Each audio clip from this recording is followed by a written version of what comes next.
ماں باپ کے نافرمان نہ دنیا ہے نہ آخرت۔ ایک صحابی ہے، یا رسول اللہ میرا باپ نا میری کمائی میں سے خرچ کرتا، مجھ سے پوچھتا ہی نہیں، اور شرعاً قانوناً اگر میری کمائی میرے باپ کی جو کمائی ہے یا زمین ہے جائیداد ہے اس سے الگ میں نے اپنی محنت سے کوئی کمائی کی ہے، وہ میری ذاتی چیز ہے، قانوناً میرے باپ کو بھی پوچھنا چاہیے کہ بیٹا یہ تمہاری چیز میں لے سکتا ہوں، یہ پیسہ میں استعمال کر سکتا ہوں، قانون یہ ہے۔ تو اس نے قانون کی بات کی کہ میرا باپ میرا مال اٹھا کے خرچ کر دیتا، مجھ سے پوچھتا ہی نہیں۔ آپ نے کہا اس کے باپ کو بلاؤ۔ اس کے باپ کو بلایا تو انہوں نے پوچھا کیوں بلا رہے ہیں؟ کہ تیرے بیٹے نے تیری شکایت کی۔ تو اس کو اتنا غم لگا کہ وہ کٹ کے مر گیا۔ اور عرب کی شاعری تو پھر پوری دنیا میں مشہور ہے، آج بھی مشہور ہے۔ تو اس نے دل ہی دل میں کوئی شعر کہے، درد بھرے دکھ بھرے، اور وہ انہی شعر کو اپنی زبان سے نہیں دل ہی دل میں کہتا کہتا دربار رسالت میں مسجد میں پہنچا تو جبریل پہلے آ چکے تھے۔ کہنے لگے یا رسول اللہ تعالیٰ فرما رہے ہیں کہ آپ اس سے کہیں کہ پہلے وہ شعر سنا جو تیری زبان سے تو ادا نہیں ہوئے تو تیرے رب نے عرشوں پہ سن لیے ہیں۔ آپ نے فرمایا بھائی تمہارا کیس سنوں گا، پہلے وہ شعر سنا جو تیری زبان سے نہیں ادا ہوئے۔ اللہ نے سنے۔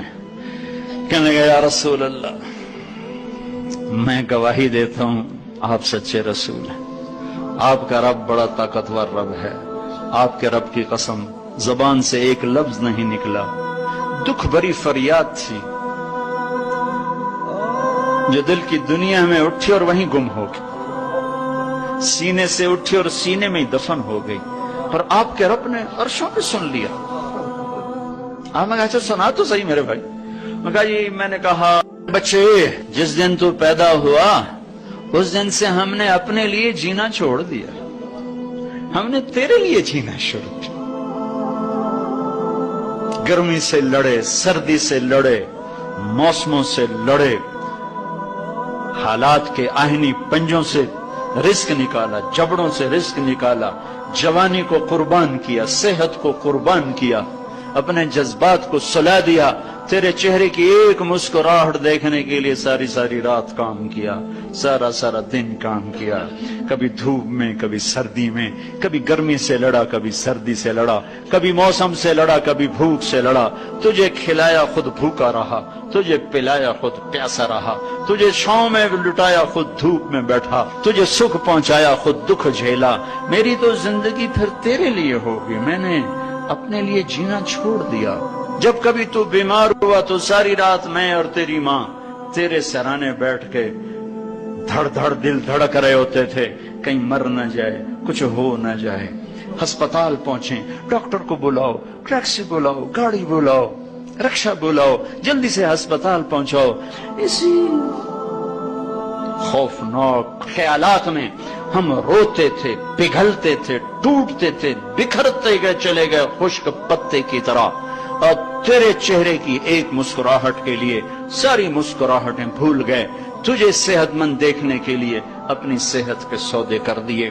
اور اس طرح ایک دن نہیں گزرا، یہ شب و روز گزرے، دن اور رات گزرے، لیل و نہار گزرے، بہار و خزاں گزری، رت بدلی، موسم بدلے، بادل اندھیری، بارش آئے اور گئے، یہاں تک کہ تو پروان چڑھتا گیا، میں ڈھلتا گیا، تجھ میں جوانی میں رنگ بھرا اور بڑھاپے نے میرے سارے رنگ نوچ لیے۔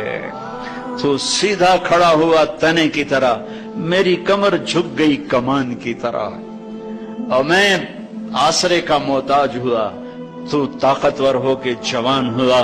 پھر مجھے خیال آیا کہ میں اس کی انگلی پکڑ کے چلا، گود بٹھا کے چلا، کندھے بٹھا کے چلا، ہاتھ بٹھا کے چلا، اس کے لیے در در کی ٹھوکریں کھائیں۔ آج جب میں بوڑھا ہوا ہوں تو اب یہ میری انگلی پکڑے گا، میرا ہاتھ پکڑے گا، میں اس کی لاٹھی بنا، یہ میری لاٹھی بنے گا۔ لیکن ایک دم میرے بیٹے تیری آنکھیں ماتھے پہ چڑھ گئیں، تیرے تیور بدل گئے، تو مجھے یوں دیکھنے لگا جیسے میں تیرا باپ نہیں، میں تیرا نوکر ہوں۔ تو میں نے اپنی زندگی کو جھٹلا دیا اور میں نے کہا میں خواب دیکھ رہا تھا کہ میں باپ ہوں۔ نہیں میں باپ نہیں، میں نوکر ہی ہوں۔ میں پڑوسی ہوں تو اچھا میرے دوست، اگر میں پڑوسی ہوں تو پڑوسی کو بھی تو لوگ پوچھ ہی لیتے ہیں، کبھی مجھے پوچھ ہی لیتا کہ بھائی کسی چیز کی ضرورت تو نہیں، کچھ چاہیے تو نہیں۔